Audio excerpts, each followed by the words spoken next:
New York woke up early in the 1930s. The streets were beginning to gain movement, even before the sun fully appeared between the tall buildings covered by the smoke of the factories. The sound of old cars, trams, and hurried footsteps created the soundtrack of a difficult but unforgettable decade. It was a time marked by the Great Depression. Millions of Americans lost jobs, homes, and money after the 1929 crisis. Entire families had to learn to survive on very little.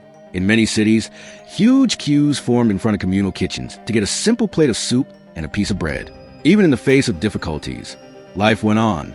Children played in the dirt streets, improvising toys from wood, cans, and old tires.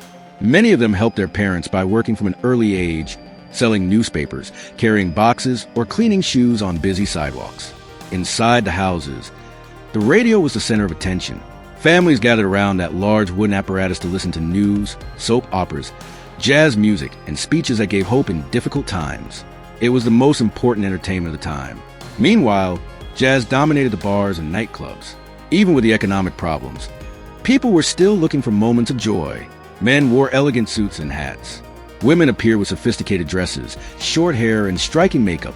Following the fashion of time, in the interior of the United States, life was even heavier. Farmers faced severe droughts and gigantic dust storms known as the Dust Bowl. Many families abandoned their land and traveled miles in search of work and a new chance to survive. American roads began to gain more movement. Old trucks transported goods between distant cities, while the first gas stations and small roadside restaurants sprang up around the country. And even amid the difficulties, Hollywood was growing rapidly. Cinemas were full. For a few hours, people forgot about real-life problems in order to watch black and white films starring actors who would become legends. It was an escape from the harsh reality of the 1930s. The big cities were also beginning to change. Impressive skyscrapers were being built, giant bridges connected entire regions, and new technologies were slowly beginning to transform everyday American life. But everyday life was still simple. Refrigerators were rare in many homes. Clothes were sewn by hand. Meals were prepared slowly. And almost everything needed to last as long as possible because no one could waste anything. The 1930s were a mixture of hope and hardship. A whole generation has learned to be strong, economical, and resilient. These were hard times, but also an era that profoundly shaped modern America. Today, looking at these old photos, the classic cars, the bustling neighborhoods, and the faces of people from that era, it seems almost impossible to imagine what it was like to live in that world without the internet, without cell phones, and without the technology we know today. But for millions of Americans, that was simply life. And perhaps this is exactly what makes the 1930s so fascinating to this day.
Over the years, Americans have begun to adapt to that difficult new reality.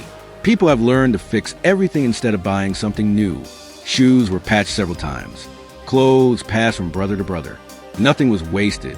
In the poorest neighborhoods, it was common for several families to share small houses or cramped apartments. Even then, many still tried to keep their elegant appearance and pride intact. The street markets were full. Vendors advertised fruits, newspapers, and simple products as the smell of fresh bread wafted from the small bakeries scattered around the cities. Trains also had an important role at that time. Thousands of people traveled hidden in freight cars looking for work in other regions of the United States. Many young people left home alone, trying to find any opportunity to survive. Meanwhile, cars were slowly starting to become more common. The streets were dominated by huge vehicles, full of curves, chrome shining in the sun, and noisy engines that today look like something out of an old movie. Gas stations had a completely different look. Uniformed freight forwarders manually fueled the cars as they cleaned the windows and chatted with commuters. In small American towns, almost everyone knew each other. People attended churches on Sundays, participated in local feasts, and gathered in squares to talk in the late afternoon. The food was also simple. Cheap burgers, homemade pies, strong coffee, and meals made from basic ingredients dominated American tables. Many popular recipes of that time were born precisely from the need to save. The schools were strict. Students wrote on wooden desks, studied in crowded rooms, and adhered to very strict rules. Teachers were viewed with enormous authority. And then came something that changed life in the United States even more: the growth of national radio.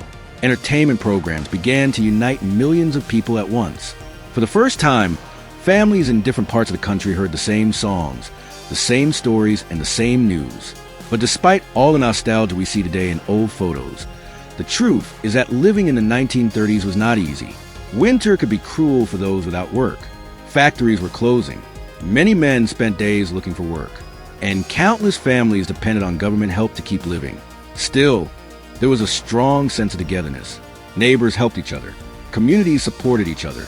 And simple little things managed to bring happiness. A song on the radio, a family dinner, or a trip to the movies on Saturday night. Perhaps that is why this decade still arouses such curiosity today. The 1930s were more than vintage cars and black and white photos. These were years of survival, change, and hope in the midst of difficulties. A time when the world seemed slower, but where every little moment had a lot of value.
At night, American cities took on a different look.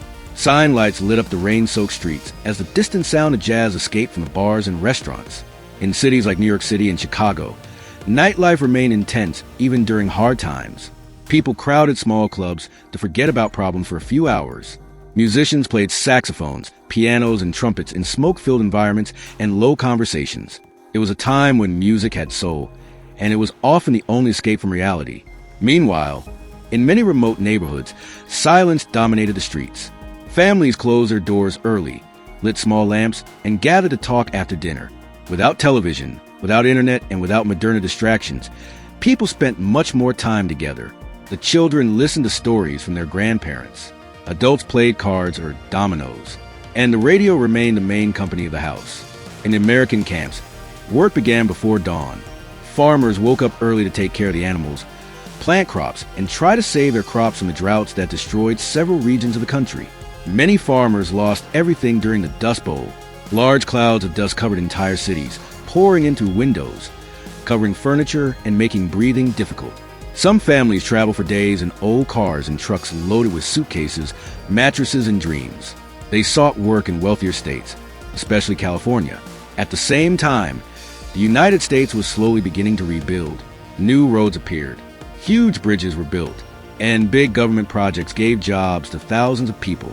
Men worked on gigantic constructions using simple tools and almost no safety equipment. Many risked their lives daily to help lift America up again.